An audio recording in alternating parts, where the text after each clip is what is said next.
Hello friends, welcome to Sukaushal. Friends, जैसा कि आप सब जानते हैं, हमने माइक्रो इकोनॉमिक्स की फर्स्ट क्लास जो है वो बना दी है एचएससी सीईटी के लिए। और जो सेकंड क्लास है वो आज हम कर रहे हैं।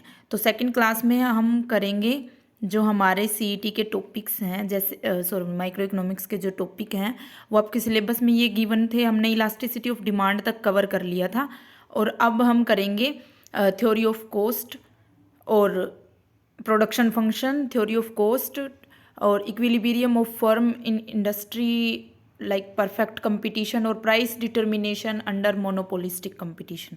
तो ये चीज़ें आज की वीडियो में हम कवर करेंगे जो रिमेनिंग हमारे बच गए थे। तो चलिए स्टार्ट करते हैं। तो सबसे पहले है मीनिंग ऑफ प्रोडक्शन। तो प्रोडक्शन क्या होता है? देखो, प्रोडक्शन का मतलब है इनपुट से आउटपुट में कन्वर्ट करना, यानी कि transformation of input into output. तो इसमें क्या होता है कि ये एक वैसे टेक्निकल टर्म में अगर हम समझे तो production means the creation of utility और creation of want satisfying goods and services. अब देखो, प्रोडक्शन के थ्रू हम क्या करते हैं, इनपुट को आउटपुट में कन्वर्ट करते हैं और जो ये आउटपुट होते हैं यही हमें यूटिलिटी प्रोवाइड करते हैं, यानी कि हमें सेटिस्फैक्शन देते हैं, कस्टमर्स को सेटिस्फैक्शन देते हैं। तो प्रोडक्शन के थ्रू क्या किया जाता है, यूटिलिटी को क्रिएट किया जाता है। यूटिलिटी क्या होगी? जो फाइनल आउटपुट है वो, ठीक है। फाइनल आउटपुट से हमें जो सेटिस्फैक्शन मिलेगी तो वो यूटिलिटी को क्रिएट करते हैं। वांट सेटिस्फाइंग गुड्स और सर्विसेज को, वांट सेटिस्फाइंग यानी कि क्योंकि कस्टमर्स की वांट्स को समझ के उनके अकॉर्डिंग प्रोडक्ट बनाते हैं, तो वांट सेटिस्फाइंग क्रिएशन होता है। इकोनॉमिक्स की टर्म में अगर हमें प्रोडक्शन का मतलब समझना हो तो यानी कि वो क्या है, creation of utility and creation of want satisfying goods and services. अब जो प्रोडक्शन फंक्शन है जो हमारे सिलेबस में दिया हुआ है वो क्या होता है? प्रोडक्शन फंक्शन देखो, हमने डिमांड फंक्शन पढ़ा था। डिमांड फंक्शन क्या था कि जो डिमांड के जो है उससे रिलेटेड जितने भी फैक्टर्स है, डिमांड उनका एक फंक्शन है। यानी कि डिमांड को क्रिएट करने में जो बहुत सारे फैक्टर्स हमें अफेक्ट कर रहे थे, जैसे कि प्राइस अफेक्ट कर रहा था, इनकम अफेक्ट कर रही थी, तो ऐसे ही प्रोडक्शन फंक्शन है। प्रोडक्शन फंक्शन का मतलब है कि जो functional relationship between physical input and output. अब प्रोडक्शन को अफेक्ट कौन से फैक्टर करते हैं? इनपुट और आउटपुट। इन दोनों के रिलेशन को ही हम, इन दोनों के फंक्शनल रिलेशन को ही हम क्या बोलेंगे? Production function. अब देखो, प्रोडक्शन फंक्शन को अगर हम न्यूमेरिकली एक्सप्रेस करेंगे तो ऐसे करेंगे, क्यू जिसको हम क्वांटिटी या आउटपुट बोलते हैं, क्यू फॉर क्वांटिटी। तो याद रखो कि आउटपुट जो यानी कि फाइनल प्रोडक्ट जो बन के आता है वो, उसको हम आउटपुट ही बोलेंगे। और इनपुट क्या होते हैं? जो हम रॉ मटेरियल वगैरह या जो भी इन्वेस्टमेंट जो हम करते हैं वो सारे इनपुट्स होते हैं और उनके बदले हमें आउटपुट मिलता है। अब आउटपुट यानी कि क्यू, और ये किसका फंक्शन है? जो आउटपुट है वो किसका फंक्शन है? ये है हमारे इनपुट्स का फंक्शन। इनपुट का फंक्शन यानी कि लेबर, एल से लेबर और के से कैपिटल। हम जो इकोनॉमिक्स में है जो वो इनपुट्स, इनपुट फैक्टर यानी कि जो फैक्टर ऑफ प्रोडक्शन है उनको दो ही कैटेगरी में डिवाइड करते हैं, दो ही लेके चलते हैं एक बार एग्जांपल की, क्योंकि हमें यहाँ पे समझ रहे हैं। तो समझने में हम यही समझते हैं कि एक तो होती है लेबर हमारा फैक्टर ऑफ प्रोडक्शन और दूसरा होती है के फॉर कैपिटल।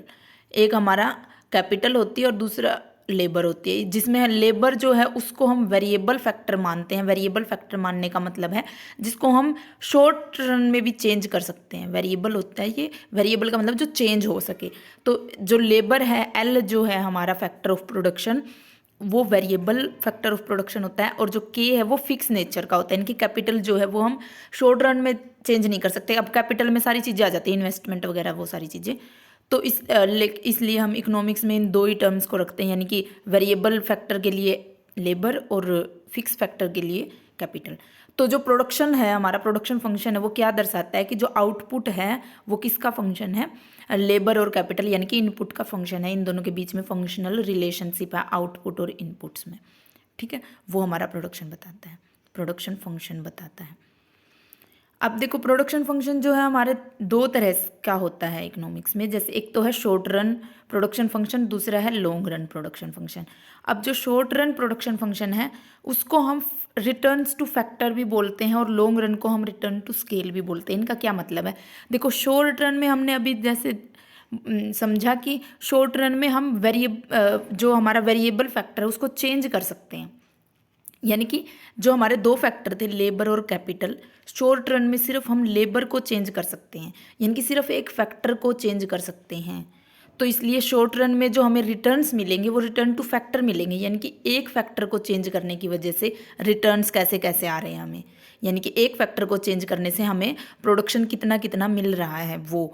लेकिन लॉन्ग रन में क्या होता है कि ये जो दोनों फैक्टर हैं, लेबर और कैपिटल, दोनों को चेंज कर सकते हैं हम। अब दोनों को चेंज कर सकते हैं तो इसको हम क्या बोलेंगे कि ये स्केल को ही चेंज कर सकते हैं हम। स्केल यानी कि एक तो ऐसे है नहीं बोलते हम, जैसे स्मॉल स्केल इंडस्ट्री है, लार्ज स्केल इंडस्ट्री है, तो उसमें स्केल का क्या मतलब होता है कि उसका कितना दायरा है उस इंडस्ट्री का।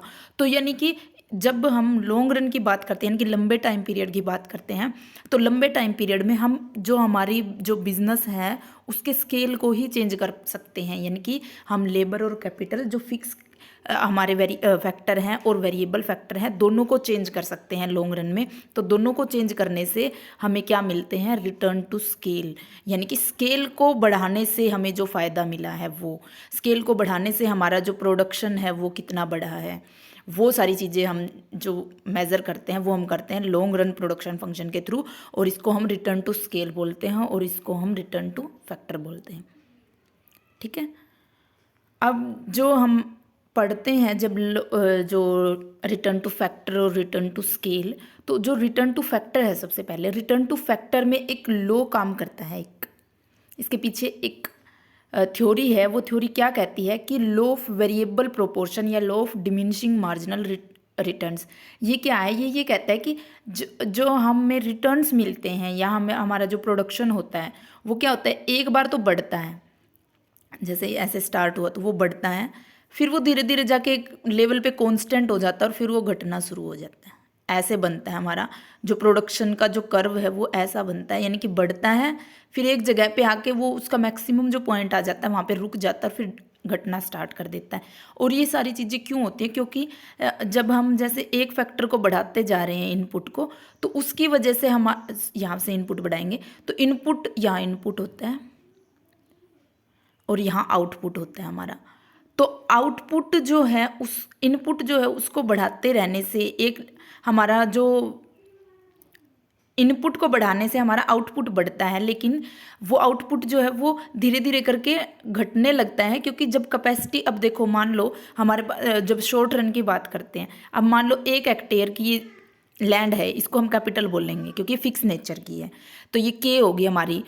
अब इसके ऊपर 5 लेबर जब काम कर रही थी, 5 लेबर काम कर रही थी, तब हमें कुछ जैसे एक ही कर रहा था, पहले मान लो एक ही बंदा कुछ काम कर रहा था, तो हमें कुछ यहाँ पे इस पॉइंट पे हमें कुछ रिटर्न मिल रहे थे, यानी कि प्रोडक्शन हमारा यहाँ हो रहा था। जैसे जैसे हमने लेबर की अमाउंट बढ़ाई, लेबर की क्वांटिटी बढ़ाई, जैसे हमने 5 कर दी, 1 2 3 4 5 करते गए, तो वैसे वैसे हमारा प्रोडक्शन बढ़ता गया। लेकिन एक टाइम आने पर, अब जैसे मान लो 5 ही बंदे इसको मैक्सिमम यूटिलाइज कर सकते हैं एक हेक्टेयर की ज़मीन को, तो अब 5 से ज़्यादा जब हम लगाएंगे, अब 6 लगाएंगे, इस फिक्स के ऊपर ही हम 6 और लगा रहे हैं या 7 लगा रहे हैं, 8 लगा रहे हैं, तो क्या होगा कि इनकी कॉस्ट बढ़ने लगेगी और प्रोडक्शन कुछ बढ़ेगा नहीं। तो इसीलिए ये जो law of diminishing law of diminishing return है, ये यही कहता है कि एक लेवल के बाद जब हम एक फैक्टर को बढ़ाते हैं, वेरिएबल फैक्टर को, तो उससे हमारा प्रोडक्शन बढ़ना बंद हो जाता है और वो उल्टा घटना स्टार्ट हो जाता है। तो इसी को हम बोलते हैं। और ये चीज़ क्यों होती है, क्योंकि वेरिएबल प्रोपोर्शन होता है। वेरिएबल प्रोपोर्शन का मतलब है जो लेबर और जो कैपिटल है इनके बीच में प्रोपोर्शन वेरिएबल हो जाता है। जैसे पहले हम 1 हेक्टेयर के ऊपर एक ही लेबर लगा रहे थे, 1:1 का रेशो था। फिर हमने ये एक बार साफ करके लिख, जैसे देखो के और ये लेबर और ये कैपिटल का रेशो, जब हम एक जो हेक्टेयर है उसके लिए एक ही लेबर लगा रहे थे तो रेशो हमारा ये था। जब हमने लेबर को बढ़ाया शॉर्ट रन में, तो हम 1 हेक्टेयर के लिए ही 2 लेबर लगा रहे हैं, तो ये जो प्रोपोर्शन है वो बढ़ रहा है।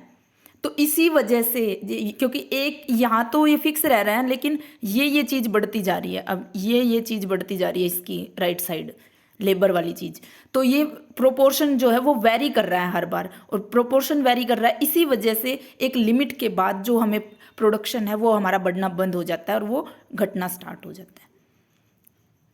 आई होप आपको समझ आ गया होगा ये law of diminishing marginal return क्या होता है, यानी कि एक लेवल के बाद प्रोडक्शन बढ़ के घटना स्टार्ट हो जाना, उसी को हम बोलते हैं। अब नेक्स्ट जो है, अब ये इसमें हमें समझना होगा कि टोटल प्रोडक्ट, एवरेज प्रोडक्ट और एक मार्जिनल प्रोडक्ट, ये होते हैं प्रोडक्ट। हमारा प्रोडक्शन को हम 3 कैटेगरीज में डिवाइड करते हैं। अब प्रोडक्ट जो है, टोटल प्रोडक्ट है, वो क्या होता है? Total product is total output resulting from efforts of all input factors, यानी कि जो भी हमें टोटल आउटपुट मिल रहा है सारे के सारे इनपुट फैक्टर्स को लगा के, वो हमारा टोटल प्रोडक्ट होता है। और जो एवरेज प्रोडक्ट होता है, एवरेज जो होता है वो वैसे ही एवरेज से हम यही लगा लेते हैं कि पर यूनिट पर, जैसे एवरेज निकालते तो वो पर यूनिट में ही निकालते, तो पर यूनिट का मतलब कि हमारा एवरेज प्रोडक्ट जो है वो टोटल प्रोडक्ट जो हमारा निकला था, टोटल प्रोडक्ट को जब हम नंबर ऑफ वेरिएबल फैक्टर की जो यूनिट है उनसे डिवाइड कर देते हैं तो हमारा एवरेज प्रोडक्ट आ जाता है। और तीसरा हमारा होता है मार्जिनल प्रोडक्ट। ये मार्जिनल प्रोडक्ट क्या होता है कि जो टोटल प्रोडक्ट है उसमें कितना चेंज आ रहा है, जैसे वो 10 से 20 हो रहा है तो चेंज कितना आ रहा है, 10 का चेंज आया, तो ये 10 क्या है? Marginal product. ऐसे ही 20 से 30 हुआ तो कितने का चेंज आया? 10 का चेंज आया। ऐसे ये मार्जिनल प्रोडक्ट। और एवरेज प्रोडक्ट क्या हुआ? जो 10 था हमारा, उसके ऊपर हम कितनी यूनिट वो लगा रहे थे इनपुट, तो मान लो 2 यूनिट इनपुट से हमें 10 का प्रोडक्शन मिल रहा था टोटल, तो एवरेज कितना होगा? 10 डिवाइड बाई 2, जो नंबर ऑफ इनपुट है, तो नंबर ऑफ इनपुट 2 है और आउटपुट हमारा 10 है, तो इसको डिवाइड कर देंगे तो 5 हमारा क्या होगा? Average product. तो ऐसे ये तीनों कैलकुलेट करते हैं। ये इस टेबल में भी गिवन है हमें इस एग्जांपल में। जैसे नंबर ऑफ वर्कर्स जो थे, पहले 1 वर्कर था तो हमारा टोटल प्रोडक्ट 10 आ रहा था। जैसे हमने वर्कर की क्वांटिटी बढ़ाई, 2 कर दी, तो ये टोटल प्रोडक्ट हमारा बढ़ के 30 हो गया। ऐसे ही 3 की तो 60 हो गया। और देखो यहाँ पे आप देख सकते हो, जो ये 7 की हमने जब यूनिट, तब हमारा 118 हो गया, इनके 118 हो गया हमारा टोटल प्रोडक्ट। अब जब ये जो 7 था हमारा टोटल, ये नंबर ऑफ वर्कर्स, ये हमारा मैक्सिमम था उस टाइम पे, इसीलिए हमें मैक्सिमम टोटल प्रोडक्ट मिल रहा था इस केस में 118। अब जैसे ही हम एक और यूनिट बढ़ाते हैं, ये 8 कर देते हैं 7 से, तो इससे क्या होगा? हमें उस लेबर की कॉस्ट और देनी पड़ेगी। अब लेबर की कॉस्ट और एक्स्ट्रा और पड़ेगी हमारे, और हमें फ़ायदा कुछ हुआ नहीं, क्योंकि प्रोडक्शन तो उतना ही होना है, उतने में भी तो वो उतना का उतना ही रहा। इसके अलावा एक और बढ़ाया तो इससे हमारी कॉस्ट और ज़्यादा होगी। अब प्रोडक्शन जो है वो घटना और स्टार्ट हो गया, घट गया ना, 118 से 110 हो गया, और फिर 100 पे भी आ गया, आगे और बढ़ाएंगे तो इसलिए ही हमें बोलते हैं कि लॉ ऑफ डिमिनिशिंग रिटर्न, यानी कि घटते जा रहे हैं हमें रिटर्न, जो प्रोडक्शन, जो आउटपुट है जो हमारा, वो घटता जाता है एक लिमिट के बाद। और मार्जिनल प्रोडक्ट जब हम निकालेंगे तो यानी कि चेंज कितना हुआ, देखो 10 से 30 पे जब हम आए तो कितना चेंज हुआ। जब 0 से स्टार्ट हुए थे तो 0 से एक जब हमने बढ़ाई थी ये यूनिट, तो हमें कितना मिला? 10 का चेंज मिला। अब 10 से 30 पे गए तो चेंज कितना मिला? 20 का। ऐसे ही 30 से 60 पे गए तो चेंज कितना मिला? 30 का। यानी कि एक और जो फैक्टर ऑफ इनपुट है, इनपुट फैक्टर है, उसकी एक यूनिट बढ़ाने से टोटल प्रोडक्ट में जितना चेंज आता है वो हमारा क्या होता है? वो चेंज हमारा मार्जिनल प्रोडक्ट होता है। और एवरेज प्रोडक्ट यानी कि जो ये टोटल प्रोडक्ट है, जैसे 10 था तो नंबर ऑफ वर्कर से डिवाइड करेंगे, यानी कि इनपुट से डिवाइड करेंगे 10 को, तो 10 हमारा एवरेज प्रोडक्ट आ गया। ऐसे ही जब टोटल प्रोडक्ट हमारा 30 है, 30 को 2 से डिवाइड करेंगे तो 15 हमारा एवरेज प्रोडक्ट आ गया। ये ऐसे एवरेज प्रोडक्ट कैलकुलेट होता है।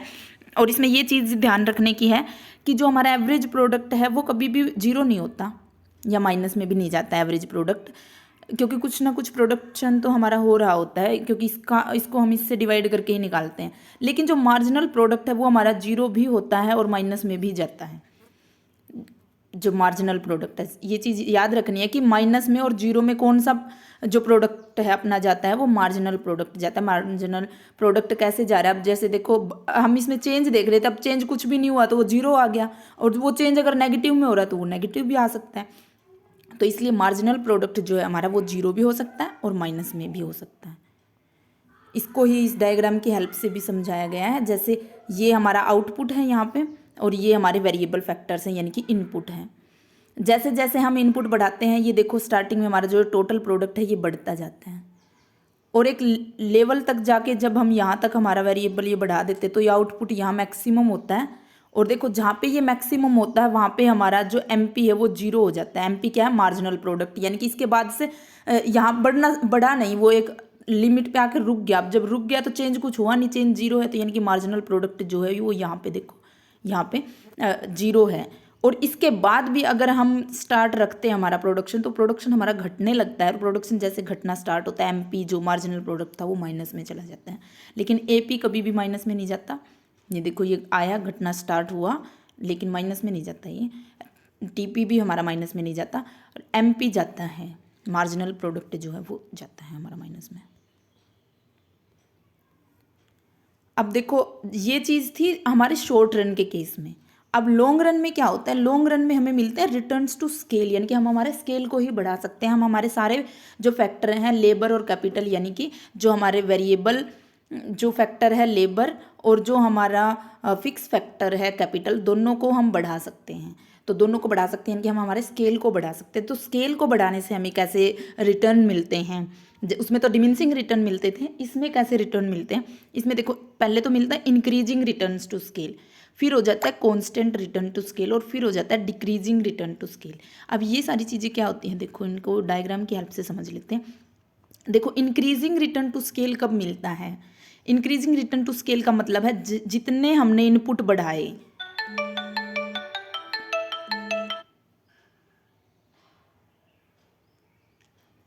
इंक्रीजिंग रिटर्न टू स्केल का मतलब है जितने हमने इनपुट बढ़ाए उतने ही हमारे जो है उससे ज़्यादा हमारा आउटपुट बढ़ता है।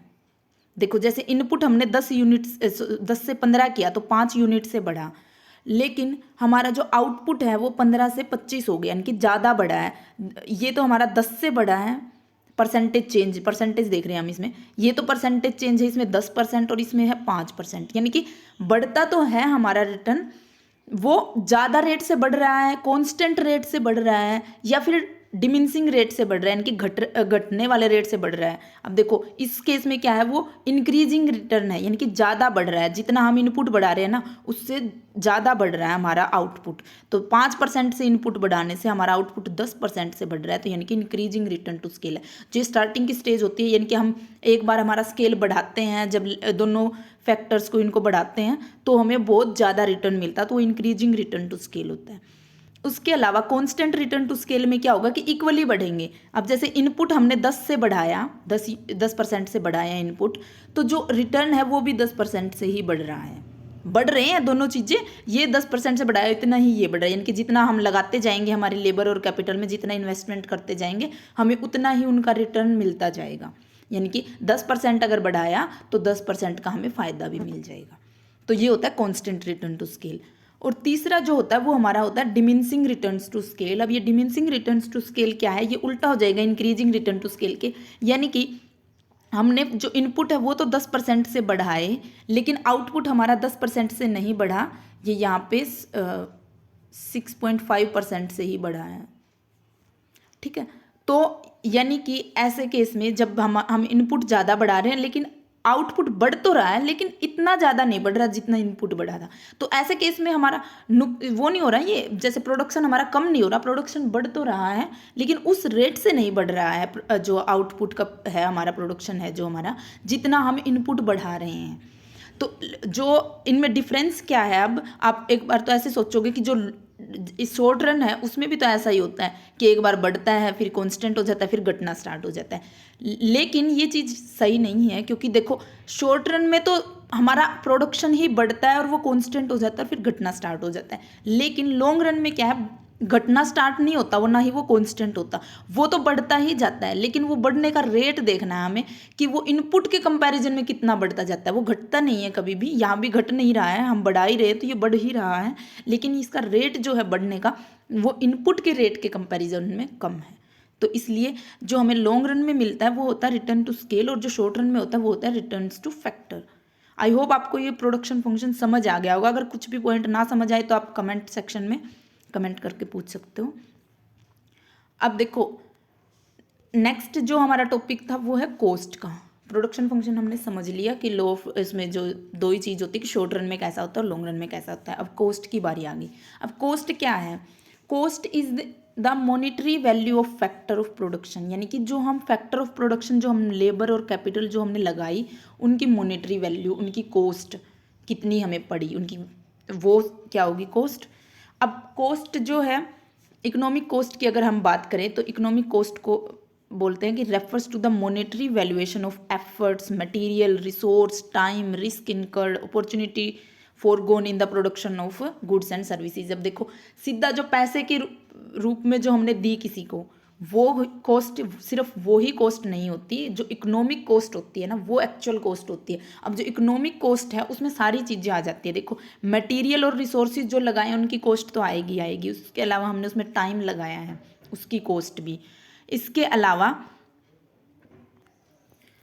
उसमें जो टाइम हमने लगाया है, जो एफर्ट्स हमने लगाए हैं, उन सब की जो कॉस्ट है वो भी हम इसमें इंक्लूड करेंगे। रिस्क जो लिया है, जो पैसे लगा के उनमें जो रिस्क लिया है कि भाई फ़ायदा हो या ना हो, नुकसान भी हो सकता था, तो उस रिस्क की जो कॉस्ट है वो, अपॉर्चुनिटी जो हमने गंवा दी इस प्रोडक्शन ऑफ गुड्स के चक्कर में, यानी कि उन पैसों को हम कहीं और यूज़ कर सकते थे, उस कैपिटल को, उस लेबर को, उन एफर्ट्स को, तो वो अपॉर्चुनिटी कॉस्ट, तो इन सबको मिला के हमारी बनती है इकोनॉमिक कॉस्ट।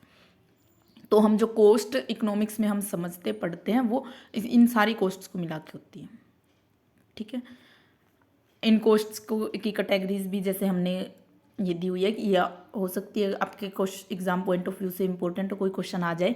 तो देखो मनी कॉस्ट क्या होती है। मनी कॉस्ट का मतलब है जो हम मनी में देते हैं, मॉनेटरी टर्म्स में देते हैं, जैसे वेजेस और सैलरी जो हमने दे दी वो मनी कॉस्ट होगी। रियल कॉस्ट क्या है? रियल कॉस्ट का मतलब है जिनको मनी की फॉर्म में मेजर नहीं किया जा सकता, लेकिन वो एक्चुअल जो जिनका मेजरमेंट करना तो मुश्किल है, लेकिन जो एक्चुअल में अकर्ड होती हैं ये कॉस्ट भी, जैसे कि पेन, सेक्रीफाइस या डिस्कम्फर्ट, या हमने जो उसमें एफर्ट्स लगाए हैं जो उसकी वजह से हमें पेन हुआ, सेक्रीफाइस करना पड़ा हमें, या हमें जो डिस्कम्फर्ट फेस किया, वो सारी जो होती है वो रियल कॉस्ट होती है। अब जैसे हम कुछ काम करें जो प्रोडक्शन में का काम है, फैक्ट्री में जा रहे हैं और हमें जो थकान हो रही है, वो सारी चीज़ें जो है रियल कॉस्ट है।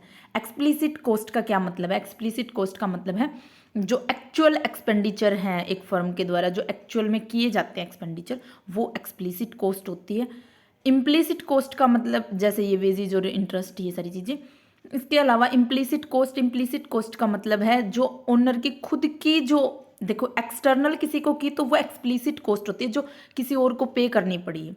अब इम्प्लिसिट कॉस्ट का मतलब है ओनर की खुद की चीज़ों की कॉस्ट, खुद की चीज़ों की कॉस्ट, जैसे उसने खुद की प्रेमिसेस यूज़ की है तो उसको वो कहीं और यूज़ कर सकता था, तो वहाँ पे जो उसने यूज़ की है वो प्रेमिसेस कॉस्ट होगी। सेल्फ इन्वेस्टेड कैपिटल, जो उसने कैपिटल लगाई है, अब वो कैपिटल उस ओनर की ही कैपिटल है, वैसे तो किसी और को उसको किसी को उसके ऊपर जैसे रेंट नहीं देना पड़ता अपनी जो परमाइसेज है उसके ऊपर, तो और जो कैपिटल लगाई है उसके ऊपर इंटरेस्ट नहीं देना पड़ता। अब किसी और से लोन लेके लिया होता तो उसको इंटरेस्ट देना पड़ता। तो इम्प्लिसिट कॉस्ट वो कॉस्ट है जो ओनर की खुद की होती है। वो अपॉर्चुनिटी कॉस्ट हमने पीछे भी समझा कि जो बेस्ट दूसरा अल्टरनेट था उसको गंवाने की कॉस्ट। अब देखो हम प्रोडक्शन कर रहे हैं, प्रोडक्शन के अलावा जो दूसरा सबसे बेस्ट था, प्रोडक्शन है एक तो, और दूसरा उसके अलावा हम कुछ और कर सकते थे, जैसे हम कहीं पे इन्वेस्ट कर सकते थे उन पैसों को, और हमने वो प्रोडक्शन में लगाए, तो वो इन्वेस्ट करने की जो कॉस्ट हमने, जो वो बेस्ट अल्टरनेट हमारा खो दिया, वो वाली चीज़ वो अपॉर्चुनिटी कॉस्ट होगी।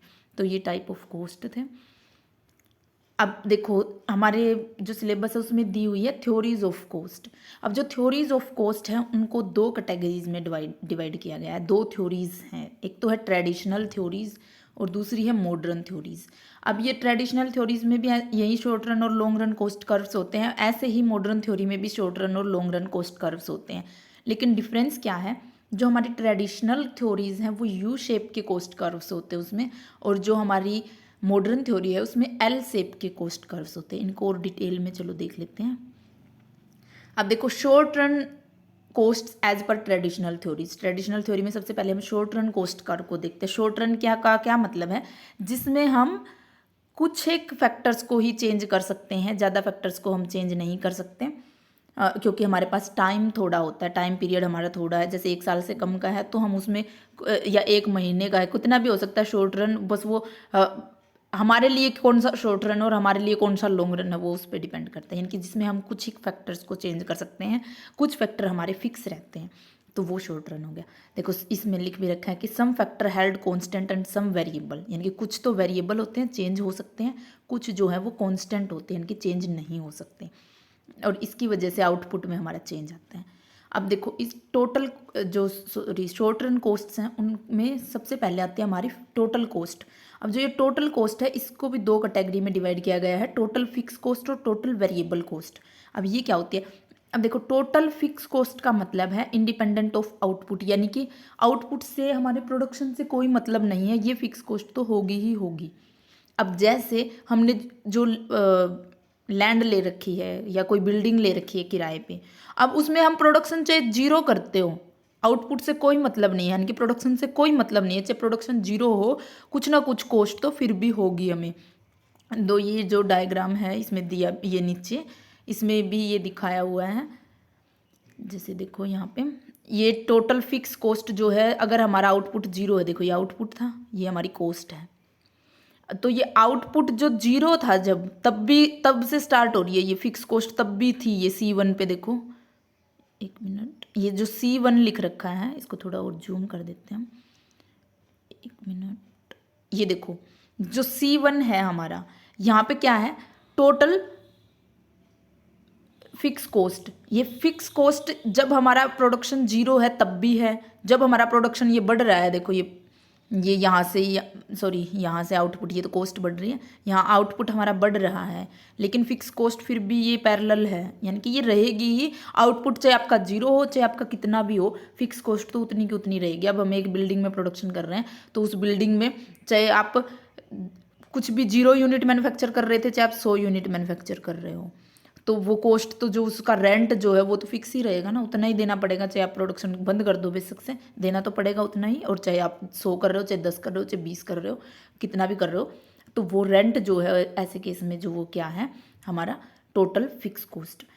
अब टोटल वेरिएबल कॉस्ट क्या होती है, टोटल वेरिएबल कॉस्ट का मतलब है कि जो वेरी करती है हमारे प्रोडक्शन के साथ। अब देखो रॉ मटेरियल है, जैसे मान लो, अब रॉ मटेरियल अगर हम कुछ प्रोडक्शन करेंगे तो ही हमारा रॉ मटेरियल होगा, वरना नहीं होगा। तो जीरो पे जो हमारी टोटल वेरिएबल कॉस्ट वो भी जीरो होती है, ये जीरो से स्टार्ट होती है इसीलिए। और जो आउटपुट जैसे जैसे बढ़ता है वैसे वैसे देखो हमारी कॉस्ट बढ़ती जाती है, ये देखो यहाँ पे बढ़ रही है। तो ये टोटल वेरिएबल कॉस्ट का मतलब है कि जो हमारे आउटपुट पे डिपेंड करती है, change with the change in output, यानी कि प्रोडक्शन के साथ साथ चेंज होती जाती है। रॉ मटेरियल अगर हम 10 यूनिट प्रोड्यूस कर रहे हैं तो 10 के लिए थोड़ा लगेगा, तो थोड़ी कॉस्ट होगी वेरिएबल कॉस्ट। अब जैसे जैसे हम हमारा जो प्रोडक्शन है वो बढ़ाते जाएंगे, 100 यूनिट का करेंगे तो ज़्यादा होगी हमारी जो टोटल वेरिएबल कॉस्ट है वो ज़्यादा होगी। और जो टोटल कॉस्ट जो हमारी होती है वो टोटल कॉस्ट इन दोनों को मिला के होती है, यानी कि टोटल वेरिएबल कॉस्ट और टोटल फिक्स कॉस्ट को मिला के होती है। और इसीलिए जो टोटल कॉस्ट है वो भी यहाँ से स्टार्ट होती है जहाँ से हमारी टोटल फिक्स कॉस्ट स्टार्ट होती है। इन दोनों को जोड़ेंगे तो ये ऐसे कर्व बनेगा, ये ऊपर जो ये बना हुआ है TC, तो ये हमारी होती है टोटल कॉस्ट शॉर्ट रन में। और शॉर्ट रन में ही हमारी एवरेज कॉस्ट और मार्जिनल कॉस्ट भी होती है। जैसे हमने एवरेज प्रोडक्ट और मार्जिनल प्रोडक्ट पढ़ा था, सेम वैसे ही कि जो टोटल कॉस्ट है, जैसे हमने टोटल प्रोडक्ट को जब नंबर ऑफ यूनिट से डिवाइड कर दिया था तो वो एवरेज प्रोडक्ट आ गया था, ऐसे ही हमारी टोटल जो फिक्स कॉस्ट थी, अब अगर हमें एवरेज फिक्स कॉस्ट देखनी हो, अब कॉस्ट में हमारा वो फिक्स और वेरिएबल का भी चीज़ आ गई, प्रोडक्शन में ऐसा कुछ नहीं था, प्रोडक्शन में सीधा एवरेज प्रोडक्शन था, इसमें हमारी एवरेज फिक्स कॉस्ट भी होगी, एवरेज वेरिएबल कॉस्ट भी होगी। सेम वही अगर टोटल फिक्स कॉस्ट से हम नंबर ऑफ यूनिट को डिवाइड कर देते हैं, जो टोटल फिक्स कॉस्ट थी उससे अगर हम डिवाइड करते हैं हमारे आउटपुट को, तो वो यूनिट ऑफ आउटपुट को अगर इससे डिवाइड करते हैं तो हमारी आ जाएगी, क्या आ जाएगी, AFC, यानी कि एवरेज फिक्स कॉस्ट।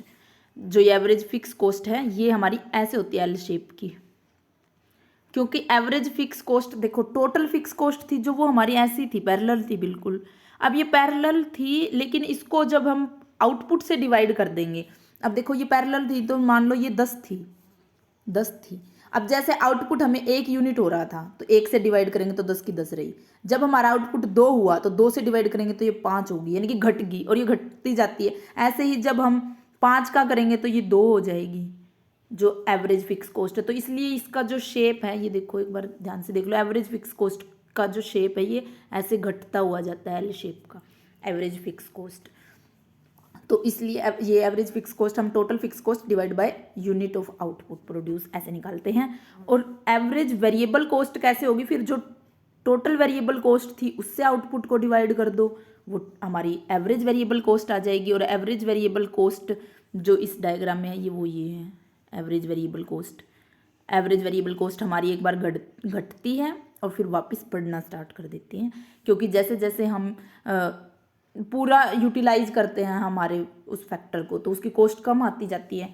अब जैसे हम एवरेज जो हमारी वेरिएबल कॉस्ट थी, जैसे हमारा प्रोडक्शन बढ़ा, हम हमने ये देखा शॉर्ट रन में कि कैपिटल तो हमारी वो सेम थी, 1 हेक्टेयर की ज़मीन थी, उसके ऊपर 2 लेबर काम कर रही थी, फिर 5 लेबर ने काम किया, तो वो एफिशिएंटली यूटिलाइज किया उसको। अब एफिशिएंटली यूटिलाइज करेंगे तो इसकी कॉस्ट जो है वो कम आ जाएगी, तो इसलिए ये कॉस्ट एक बार घटती है और फिर बढ़ना स्टार्ट हो जाती है, इसलिए ये यू शेप की भी होती है। यू शेप है ना, ये यू बन गया ऐसा, तो ये एवरेज वेरिएबल कॉस्ट होगी। ये तो एवरेज वेरिएबल कॉस्ट है। जो हम यू शेप की जो देखते हैं, जो हम एक्चुअल में जो कॉस्ट हम देखते हैं, वो हमारी एक तो क्या होती है, एवरेज टोटल कॉस्ट, एक होती है मार्जिनल कॉस्ट, और एक होती है हमारी टोटल कॉस्ट ही, जो हमारी ऐसी शेप की थी, ये हमारी टोटल कॉस्ट। बस इनके जो कैटेगरी होती है कि भाई ये टोटल कॉस्ट है, सॉरी एवरेज जो कॉस्ट है, एवरेज की भी 2 पार्ट्स में डिवाइड होगी, वेरिएबल में और एक फिक्स में। ऐसे ही टोटल कॉस्ट भी वेरिएबल में भी डिवाइड होगी और फिक्स में भी। ऐसे ही मार्जिनल कॉस्ट भी, मार्जिनल कॉस्ट नहीं होती, मार्जिनल कॉस्ट तो चेंज होता है कि चेंज होने से जो टोटल कॉस्ट में जितना चेंज हुआ वो हमारी होती है मार्जिनल कॉस्ट। इस ये अलग अलग फैक्टर्स में डिवाइड नहीं होती, वेरिएबल और फिक्स में, लेकिन एवरेज और जो टोटल कॉस्ट है वो होती है। अब हमें जो अब एवरेज टोटल कॉस्ट निकालनी होगी तो वो क्या होगा, AFC और इस AVC को जोड़ देंगे तो हमारी क्या आ जाएगी, एवरेज टोटल कॉस्ट। और जो एवरेज टोटल कॉस्ट होती है वो हमारी यू शेप की होती है। और रेक्टेंगुलर हाइपरबोला जो कंसेप्ट है वो भी हमारा किससे रिलेटेड होता है, एवरेज कॉस्ट से, क्योंकि इसको हम रेक्टेंगुलर हाइपरबोला की शेप बोलते हैं, क्योंकि देखो ये है हमारी एवरेज टोटल कॉस्ट, ये जो मैंने रेड कलर से हाईलाइट किया है। अब ये एवरेज टोटल कॉस्ट है, एवरेज, इसको जब हम ऐसे स्क्वायर बनाएंगे, इसमें रेक्टेंगल बनाएंगे तो देखो ऐसे रेक्टेंगल बनेगी। अब जो इसमें जो रेक्टेंगल बनती है वो मतलब इसमें रेक्टेंगल करके शेप में बनती है, और इनका जो वो बोलते हैं ना हम क्या, एरिया वो सेम आता है जितनी भी रेक्टेंगल बनती है एवरेज टोटल कॉस्ट के कर्व से, तो इसीलिए इसको रेक्टेंगल कर हाइपरबोला भी बोला जाता है। तो बस आप इतना ध्यान रखो कि क्योंकि हम आपको एक्सप्लेन तो करना नहीं है, आपके जो ऑप्शंस में क्वेश्चन आएंगे तो ऑप्शन में क्वेश्चन आएंगे तो आपको ये हो सकता है कि रेक्टेंगल कर हाइपरबोला है जो वो किससे रिलेटेड है, तो वो आपका एवरेज कॉस्ट से रिलेटेड है, और यू शेप की होती है आपकी एवरेज कॉस्ट। ठीक है, ऐसे ही मार्जिनल कॉस्ट जैसे टोटल मार्जिनल प्रोडक्शन था कि टोटल प्रोडक्शन में जो चेंज आ रहा है, वैसे ही जो टोटल कॉस्ट में जो चेंज आ रहा है, यानी कि टोटल कॉस्ट में चेंज आ रहा है, यानी कि टोटल कॉस्ट जैसे 1 यूनिट थी जब हमारी, तब टोटल कॉस्ट कितनी थी, जैसे 10 की थी। जब हम जो हमारा आउटपुट 1 यूनिट था, जब हमारा आउटपुट 2 यूनिट हुआ तो हमारी टोटल कॉस्ट भी बढ़ गई, जैसे 15 होगी। तो ये जो चेंज आया 10 से 15, ये 5, यही क्या है, ये मार्जिनल कॉस्ट है। यानी कि 1 यूनिट आउटपुट बढ़ने से जो टोटल कॉस्ट में जो चेंज आता है वो हमारा मार्जिनल कॉस्ट होती है। और मार्जिनल कॉस्ट कर्व ये होता है, ये रहा मार्जिनल कॉस्ट कर्व। अब जो ये मार्जिनल कॉस्ट कर्व है ये और एवरेज कॉस्ट कर्व है, ये दोनों का भी रिलेशन समझने का है, देखो इसलिए हम समझ लेते हैं कि जो मार्जिनल कॉस्ट और एवरेज कॉस्ट है, मार्जिनल कॉस्ट और एवरेज कॉस्ट, इनके बीच में क्या रिलेशन होता है। देखो मार्जिनल कॉस्ट जब एवरेज कॉस्ट से कम होती है, यहाँ पे देखो मार्जिनल कॉस्ट कम है, एवरेज कॉस्ट देखो ये ज़्यादा है, तो जब ये कम होती है तो हमारी average cost, sorry marginal cost, हाँ यहाँ पे कम है, तो अब हमारी एवरेज कॉस्ट जो है वो कम होती जाती है, घटती है। देखो falls because MC pulls AC down. देखो जब हमारी मार्जिनल कॉस्ट एवरेज कॉस्ट से कम होती है, यहाँ पे है ना कम, ये तो कम है और ये ज़्यादा है, ये एवरेज कॉस्ट का कर्व है, तो कम है तो यहाँ पे क्या हो रही है, एवरेज कॉस्ट घट रही है ना, घटने वाली शेप में है। और जब हमारी मार्जिनल कॉस्ट एवरेज कॉस्ट के इक्वल आ जाती है, कहाँ पे आ रही है इक्वल, ये दोनों जहाँ पे ये कट कर रही है इस पॉइंट पे, ये A पॉइंट, मान लो इस A पॉइंट पे क्या है, एवरेज कॉस्ट और मार्जिनल कॉस्ट आपस में कट कर रही है, यानी कि इक्वल है, आ गई यहाँ पे दोनों, तो ये इक्वल आई है। यहाँ पे हमारी एवरेज कॉस्ट कांस्टेंट हो रही है, देखो यहाँ पे आके ये देखो नीचे का हिस्सा आ गया इसका बिल्कुल, तो यानी कि कांस्टेंट होगी, यहाँ पे आके देखो पहले घटी फिर यहाँ पे कांस्टेंट होगी एवरेज कॉस्ट, और इस पॉइंट के बाद से जो हमारी एवरेज कॉस्ट है वो बढ़, ये देखो यहाँ पे हो रही है, ये हमारी कॉस्ट बढ़नी स्टार्ट होगी। यहाँ पे ये बढ़नी कहाँ पे स्टार्ट हुई है, जब जो मार्जिनल कॉस्ट है वो एवरेज कॉस्ट से ज़्यादा होगी। देखो यहाँ पे ये ज़्यादा होगी ना, ऊपर आ गया मार्जिनल कॉस्ट ज़्यादा होगी, तो यहाँ यहीं से हमारी एवरेज कॉस्ट है वो बढ़ना स्टार्ट हो जाती है। तो ये देखो, ये आपको याद रखना है कि जो मार्जिनल कॉस्ट है वो एवरेज कॉस्ट को उसके बिल्कुल बिलोवेस्ट पॉइंट है, मिनिमम जो पॉइंट है वहाँ पे कट करती है। और जब मार्जिनल कॉस्ट है जब वो बढ़ती है तो भी वो एवरेज कॉस्ट से ज़्यादा तेज़ी से बढ़ती है, और जब घटती है मार्जिनल कॉस्ट, तो देखो यहाँ से घट रही है तो भी ये इससे ज़्यादा तेज़ी से घट रही है, और बढ़ती है तो भी इससे ज़्यादा तेज़ी से बढ़ती है। और ये कट कहाँ पे करती है? इसके मिनिमम पॉइंट पे, और ये इक्वल वहीं पे होती है जहाँ पे कट करती हैं। और जब ये बढ़ रही होती है तो इससे ज़्यादा तेज़ी से बढ़ रही होती है, घट रही होती है तो इससे ज़्यादा तेज़ी से घट रही होती है। ठीक है। अब लॉन्ग रन कॉस्ट कर्व कैसे होते हैं हमारी ट्रेडिशनल थ्योरीज के अकॉर्डिंग? वो यू शेप के ही होते हैं जैसे शॉर्ट रन होते हैं, क्योंकि जो लॉन्ग रन कॉस्ट कर्व है वो क्या होंगे? वो शॉर्ट रन कॉस्ट को मिला के बनेंगे। अब देखो इसमें SAC जो छोटी कॉस्ट जो ये वो है, एक मिनट इसको बड़ा कर लेते हैं। अब देखो जो एवरेज कॉस्ट है SAC1, एक SAC2, ये अलग अलग शॉर्ट रन कॉस्ट्स हैं। अलग अलग शॉर्ट रन कॉस्ट कर्व को मिला के हमारा एक लॉन्ग रन कॉस्ट कर्व बनता है। और जो लॉन्ग रन कॉस्ट कर्व होता है वो भी हमारा जो है इसी शेप का होता है, कि यू शेप का होता है, कि एक बार तो हमारी कॉस्ट जो है वो घटती हैं जब हम स्टार्टिंग में फुल यूटिलाइज नहीं कर रहे होते और धीरे धीरे करते हैं तो हमारी कॉस्ट कम आती जाती है, लेकिन एक पॉइंट के बाद हमारी कॉस्ट जो है वो ज़्यादा आने लग जाती है। ये चीज़ तो होती है हमारी शॉर्ट रन के केस में, कि हम फुल यूटिलाइज नहीं कर रहे होते हैं और जब फुल यूटिलाइज करना शुरू कर देते तो घटती है और फिर बढ़ना स्टार्ट हो जाती है। लेकिन लॉन्ग रन के केस में क्या होता है, क्यों ये कॉस्ट घटती और फिर बढ़ती है? क्योंकि ये हमारी बढ़ती है इकोनॉमीज ऑफ स्केल की वजह से।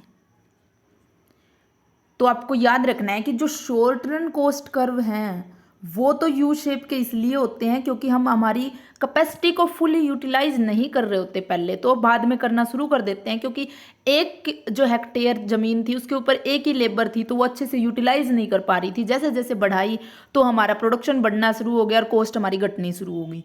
लेकिन लॉन्ग रन के केस में क्या होता है, यू शेप की जो कर्व है वो क्यों आता है? वो आता है इकोनॉमीज ऑफ स्केल की वजह से, क्योंकि देखो स्केल बढ़ा पाते हैं हम लॉन्ग रन में, दोनों फैक्टर्स को बढ़ा पाते हैं, तो दोनों फैक्टर्स को बढ़ा पाते हैं तो इससे हमारा स्केल बढ़ जाता है।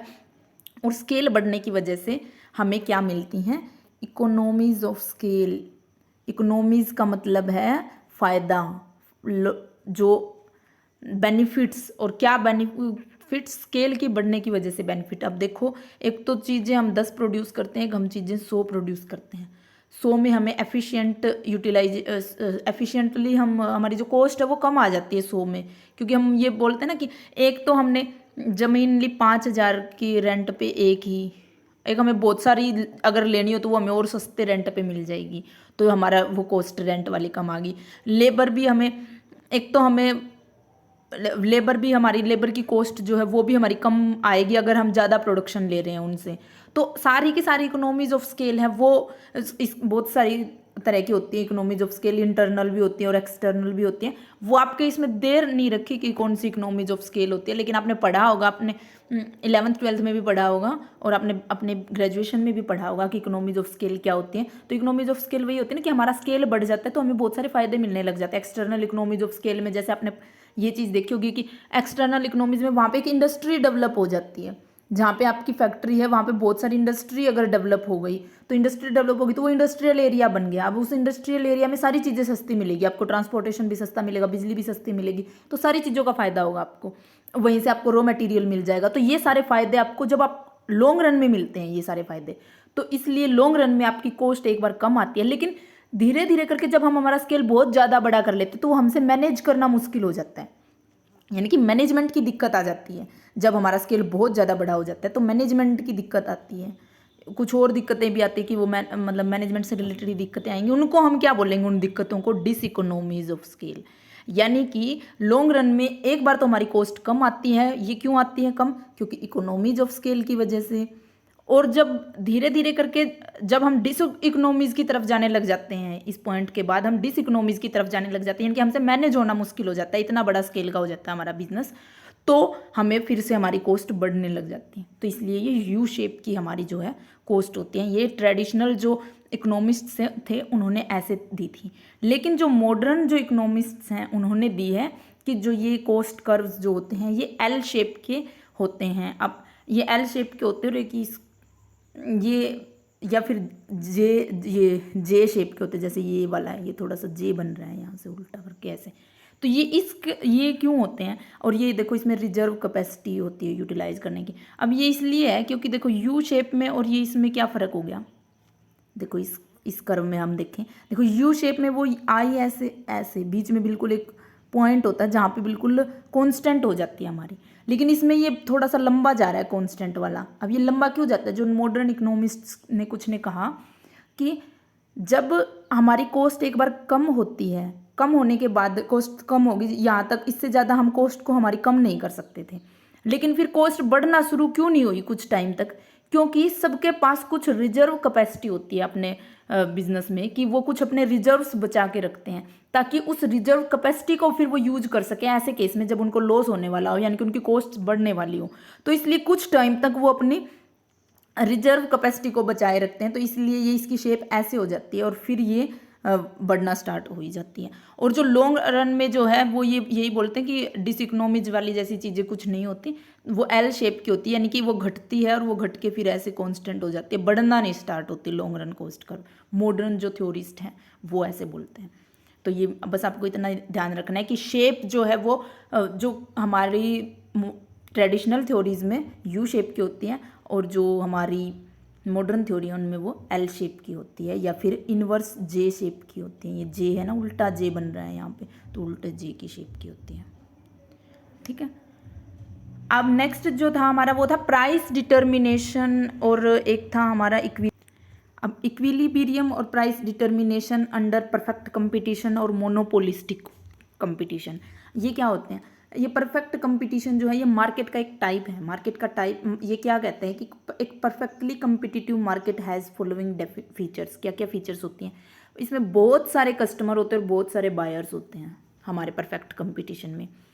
Each firm produce and sell homogeneous product, सबके पास सेम प्रोडक्ट होता है और वो डिफ्रेंशिएट नहीं कर सकते अपने प्रोडक्ट में, सबका सेम ही होता है। और ये जो है इसमें कोई भी आसानी से आ सकता है, कोई भी आसानी से जा सकता है, किसी फर्म के आने पे कोई रिस्ट्रिक्शन नहीं होती मार्केट में। और जो इन्फॉर्मेशन है वो कस्टमर तक पहुंचाई जाती है, कस्टमर को पता होता है कि प्राइस क्या चल रहा है और वो कस्टमर जो है वो फ्रीली मूव कर सकता है one seller to another seller. ये कुछ फीचर्स होते हैं परफेक्ट कंपटीशन के। अब एग्जांपल से हम समझे तो जैसे जो हमारी ग्रेन मार्केट होती है, ग्रेन मार्केट या फिर वेजिटेबल मार्केट भी, वैसे रियल में जो परफेक्ट कंपटीशन वाली जो मार्केट है वो पाना संभव नहीं है, लेकिन कुछ हद तक हम रिलेट कर सकते हैं। हमारी जो ग्रेन मार्केट है, इनकी अनाज मंडी जो है जहाँ पे अनाज मिलता है या जहाँ पे सब्जियाँ मिलती हैं, वेजिटेबल मार्केट, इनको हम कुछ हद तक परफेक्ट कंपटीशन मान सकते हैं। क्योंकि देखो ग्रेन जो है वो सेम क्वालिटी का ग्रेन, सबके पास सेम गेहूँ मिलेगी और रेट भी सबका सेम होगा, क्योंकि और सब कस्टमर को पता होता है कि गेहूं का अब जैसे 2000 पर क्विंटल चल रहा है तो 2000 पर क्विंटल जो है सबको पता होता है। और एक कस्टमर किसी के पास भी जा सकता है लेने के लिए और ना वो डिफ्रेंशिएट कर सकते क्योंकि सबके पास गेहूं तो सेम ही होगा। लेकिन ये एक्चुअल में थोड़ा सा इसकी कुछ वो भी है, क्या बोलते हैं, एक्सेप्शनल भी है कि क्योंकि किसी के पास कोई गेहूं की क्वालिटी थोड़ी बहुत फ़र्क हो जाती है। लेकिन इसीलिए हम ये बोलते हैं कि जो रियल में एक्चुअल लाइफ में, रियल लाइफ में परफेक्ट कंपटीशन मार्केट इतनी हमें मिलती नहीं है देखने को, लेकिन थोड़ा सा रिलेट कर सकते हैं गेहूं से और सब्जियों से। जैसे सब्जी, हर सब्जी वाले के पास सेम सब्जी होगी, सब्जी का सेम रेट होगा, तो वो और कस्टमर को पता होगा कि इस सब्जी का इतना रेट है और इस सब्जी का इतना रेट है, तो वो किसी के पास भी आसानी से जा सकता है। तो ऐसे केस में वो जो सेलर है वो प्राइस डिटरमाइन नहीं कर सकता, क्योंकि प्राइस जो अपने आप डिमांड और सप्लाई से डिसाइड होगा। और जो प्राइस वो खुद डिसाइड नहीं कर सकते, वो अपने प्रोडक्ट में डिफ्रेंशिएशन भी नहीं कर सकते, क्योंकि वो प्रोडक्ट उनको नहीं पता होता कि मतलब वो चेंज ही नहीं कर सकते। उनके पास तो जैसी गेहूं है वो वैसी रहेगी, वो कोई उसमें चेंज नहीं कर सकते। जैसे कि इसका उल्टा जो होता है वो मोनोपोलिस्टिक कंपटीशन होता है या मोनोपोली होती है। उसमें क्या होता है, मोनोपोलिस्टिक कंपटीशन हम आगे समझें भी ये, एक बार मैं ये समझने के लिए भी आपको बता देती हूँ कि मोनोपोलिस्टिक कंपटीशन जैसे जो हमारी रेगुलर सारी चीज़ें होती है, जैसे हम साबुन ले सकते हैं, सोप, अब वो शैम्पू ले सकते हैं, इनकी जो मार्केट है ये क्या होती है, मोनोपोलिस्टिक कंपटीशन। इसमें देखो शैम्पू सारे कंपनी अपने अपने ब्रांड से डिफ्रेंशिएट कर सकती है, उसमें क्या क्या उन्होंने यूज किया है, जैसे कोई मिल्क यूज करता है, कोई एग यूज करके ऐसे बताता है, तो वो डिफ्रेंशिएट कर पाते हैं अपने प्रोडक्ट को। और उसके अकॉर्डिंग उनका प्राइस भी चेंज होता है। कोई शैम्पू बहुत महंगे आते हैं, कोई सोप बहुत महंगी आती है, कोई बहुत सस्ती होती है। तो ऐसी जो चीज़ें हैं वो मोनोपोलिस्टिक कंपटीशन में होती है, लेकिन परफेक्ट कंपटीशन में सेम मिलेगी। जो वो गेहूँ है वो सबकी सेम होगी, तो उसका सेम रेट होगा। अब गेहूँ में हम ये भी देख सकते हैं ना कि अगर जो थोड़ी सी वो वाइट कलर का जो दाना आता है गेहूँ का, और एक होता है थोड़ा डार्क सा होता है, तो वो डार्क और वाइट जो है वो जो अब सबके पास वो वाइट से कलर की जो गेहूँ होगी, थोड़ा सा फर्क होता है उनमें। अगर आपने देखी भी होगी कि क्वालिटी में थोड़ा सा फर्क होता है, तो वो सेम क्वालिटी वाली के तो सेम प्राइस होंगे ना अलग अलग जगह पे। मतलब ये है कि हम रियल में नहीं देख सकते कि ये परफेक्ट कंपटीशन मार्केट है, लेकिन थोड़ा सा रिलेट कर सकते हैं कि ये परफेक्ट कंपटीशन मार्केट हो सकती है। तो ऐसे केस में वो परफेक्ट कंपटीशन में आपको बस ये याद रखना है कि बहुत सारे बायर होते हैं, बहुत सारे ही सेलर होते हैं। सेलर जो है वो इजीली मार्केट में एंटर कर सकते हैं, इजीली एग्जिट कर सकते हैं। बायर भी किसी एक सेलर से दूसरे सेलर के पास इजीली जा सकता है। बायर को पता होता है कि प्राइस क्या चल रहा है क्या नहीं, ठीक है। अब इसमें प्राइस डिटर्मिनेशन, इसमें हमने इक्विलिब्रियम देखना है कि इक्विलिब्रियम क्या हमारे सिलेबस में ये गिवन है।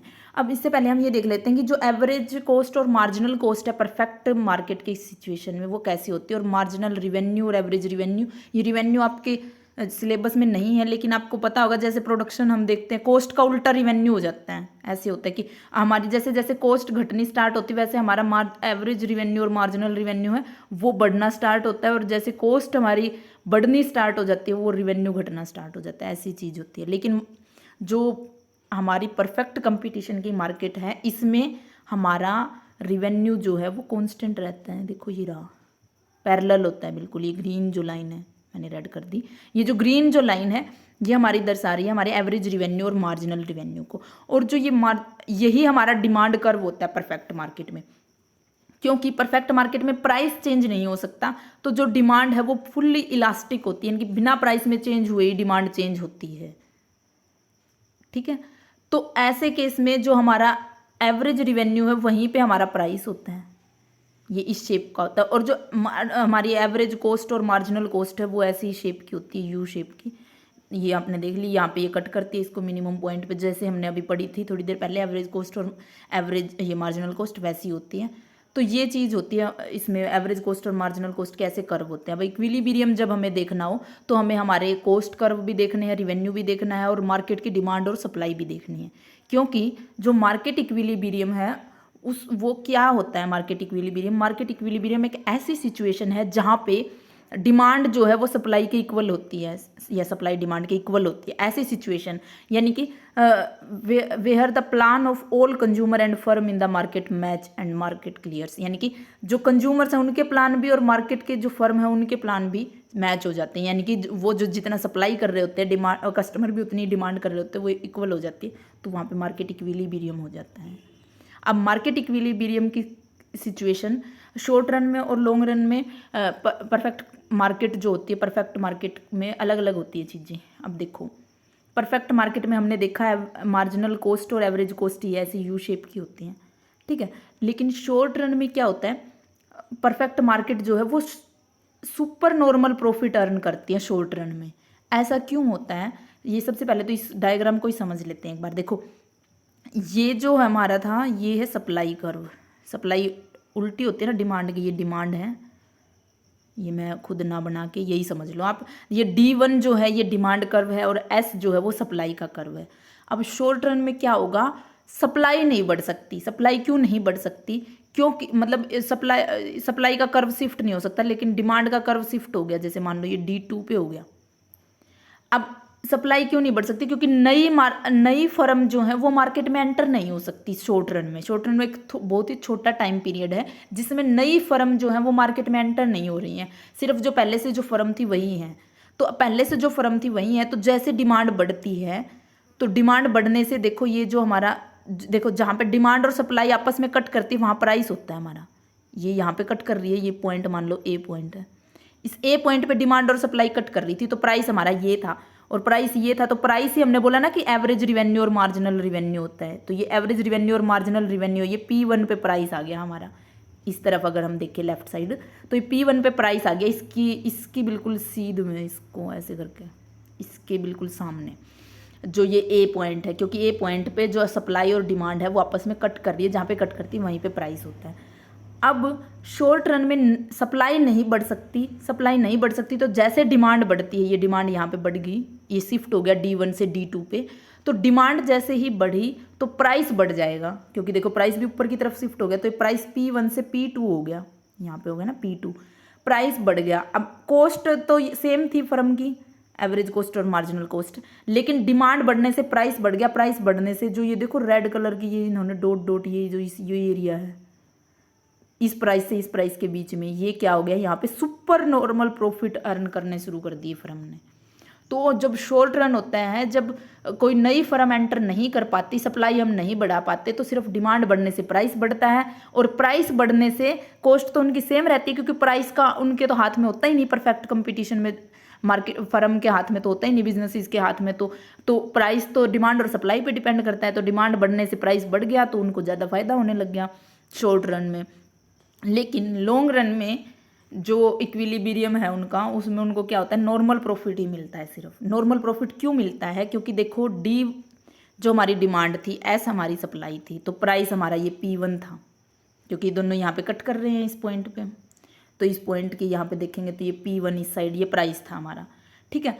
अब जब डिमांड बढ़ी तो ये D1 से D2 पे शिफ्ट हो गई, तो डिमांड बढ़ी, तो अब जैसे डिमांड बढ़ी तो प्राइस बढ़ गया एकदम से, P2 हो गया, तो सारी फर्म अट्रैक्ट हो गई, दूसरे नए बिजनेसेस अट्रैक्ट हो गए, तो उन्होंने सोचा इस बिजनेस में फ़ायदा है, तो हम भी इस बिजनेस में आ जाते हैं, तो वो भी उस बिजनेस में आ गए। लेकिन अब लॉन्ग रन था, तो वो इतना टाइम था उनके पास कि वो अपना बिजनेस नया सेटअप कर रहे थे, तो वो नया बिजनेस सेटअप करके, तो उन्होंने नया बिजनेस सेटअप कर लिया, तो ऐसे में क्या होगा, सप्लाई भी बढ़ जाएगी।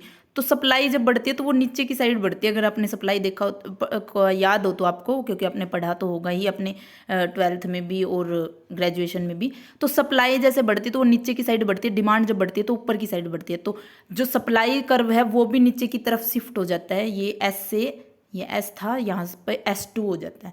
अब जैसे ये S2 पे शिफ्ट हुआ तो प्राइस देखो वापस कम हो जाएगा, क्योंकि यहाँ पे ये अभी इस पॉइंट पे कट कर रहा है, इस पॉइंट पे कट कर रहा है, तो इस पॉइंट के अगर हम सामने देखेंगे तो प्राइस P1 पे आ जाता है फिर से।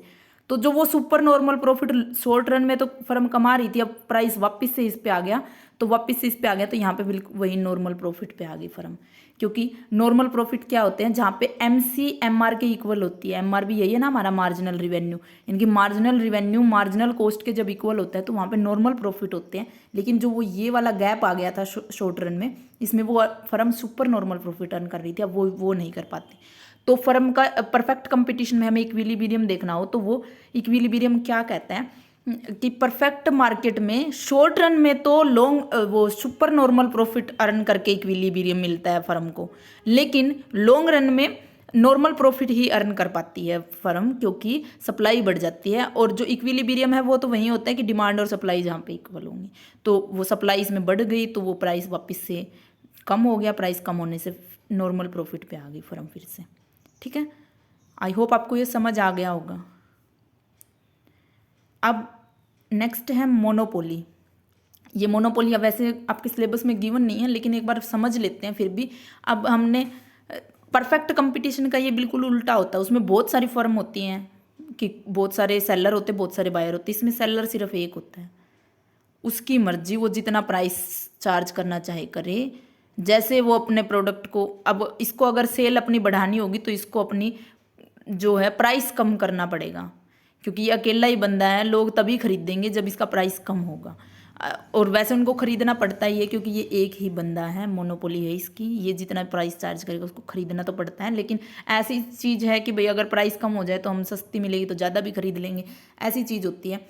अब इसमें जैसे हम ये भी मोनोपोली भी परफेक्टली मोनोपोली तो हमें कहीं पे नहीं मिलती परफेक्ट मोनोपोली। तो जैसे हम देखें कि इलेक्ट्रिसिटी का एग्जांपल होता था हमारे बुक्स में, लेकिन इलेक्ट्रिसिटी में भी अब जैसे प्राइवेट सेक्टर आ गया है, या हम कुछ और चीज़ें चेंज कर सकते हैं, जैसे सोलर वगैरह लगा सकते हैं। तो इलेक्ट्रिसिटी में भी मोनोपोली रही है, हम ये कह नहीं सकते, लेकिन फिर भी समझने के लिए कि इलेक्ट्रिसिटी सिर्फ गवर्नमेंट प्रोवाइड करती, गवर्नमेंट की मोनोपोली है उस चीज़ में।